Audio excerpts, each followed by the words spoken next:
Formula One has a long list of incredible racing rivals.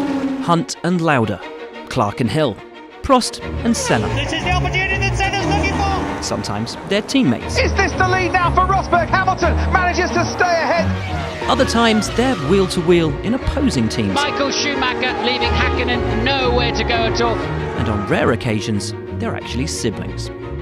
We take a look at some of the brothers who battled for supremacy on the F1 stage, with varying degrees of success. All three sons of triple world champion Jack Brabham, that's Jeff, Gary and David, became racing drivers. But only two, Gary and David, managed to make it onto the entry list of a Grand Prix themselves. Both debuting in the same season, Gary failed to pre-qualify the Life F190 for the first two races of the year. Meanwhile, younger brother David started 24 Grand Prix, fittingly contesting the 1990 season for Brabham, although any family ties had long since been severed. The brothers Winkelhock bookended the 1980s of F1 racing. Manfred started 47 races for ATS, Brabham and Ram from 1981 to 1985, while Joe failed to pre-qualify for the first 7 races of the 1989 season. Manfred's P5 in Rio de Janeiro in 1982 was his best finish. Sadly, he died in a sports car race at Mosport in Canada in 1985. Joe would achieve success in touring and sports cars, winning the Le Mans 24 Hours in 1999. The Autodromo Hermanos Rodriguez, home of the Mexican Grand Prix, is named for the country's most famous racing brothers.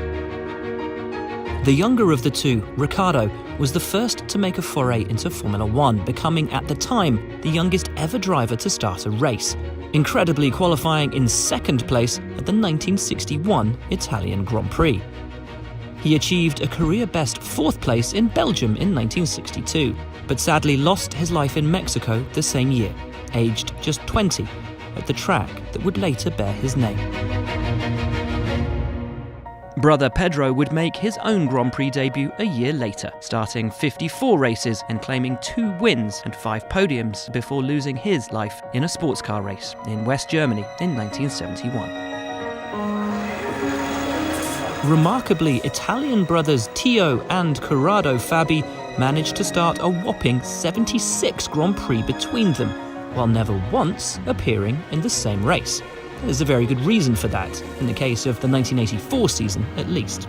With Tio dovetailing a season at Brabham with racing in the IndyCar series, every time he wasn't available to drive the BT53, he'd send along his younger brother Corrado to race the car, with the junior Fabi brother contesting the Monaco, Canada and Dallas Grand Prix that year.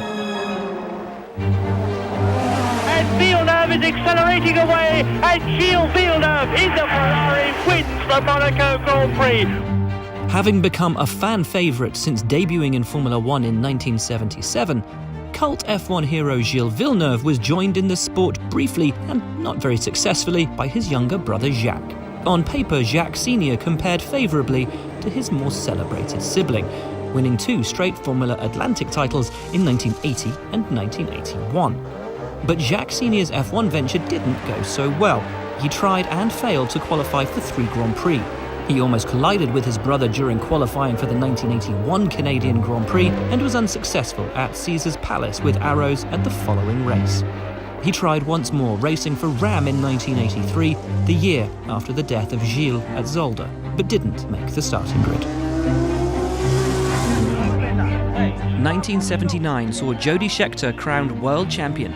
He had been Gilles Villeneuve's teammate for much of his time at Ferrari, but he too had family ties in Formula One, racing alongside his older brother Ian from 1974 to 1977.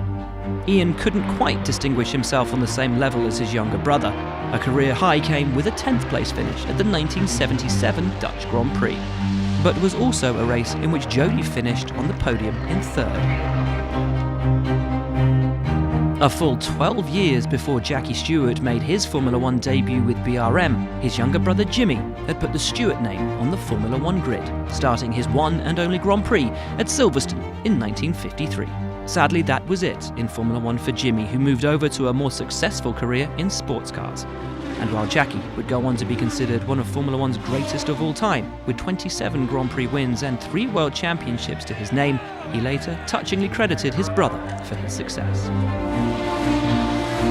Family allegiance might be one of the reasons that Emerson Fittipaldi didn't add to his tally of 2 World Championships.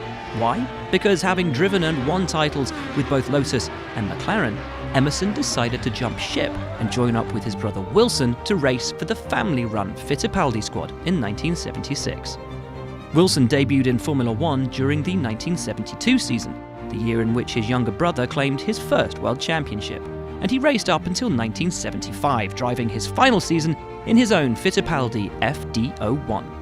Although some talented F1 heavyweights would pass through Fittipaldi's doors, a trio of podiums was all the team had to show for themselves when they closed their doors in 1982.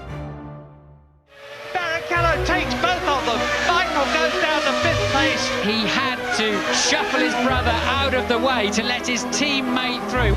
Arguably the most famous Formula One fraternity, Michael and Ralf Schumacher were both to be found at or near the front of the grid in the early 2000s. Michael had entered Formula One with Jordan in 1991 and was followed 6 seasons later by his 6-year younger brother, Ralf. The duo took the accolade for the first brotherly 1-2 in Formula One history at the 2001 Canadian Grand Prix. I guess our mum and dad will be very proud of us. First time a brother pair being first and second on the podium, so a happy family day, I'd say. Perhaps, inevitably, Ralph's record would pale next to his 7-time world champion brother, and he bowed out of Formula One in 2007 with a still very respectable 6 wins and 21 podiums to his name.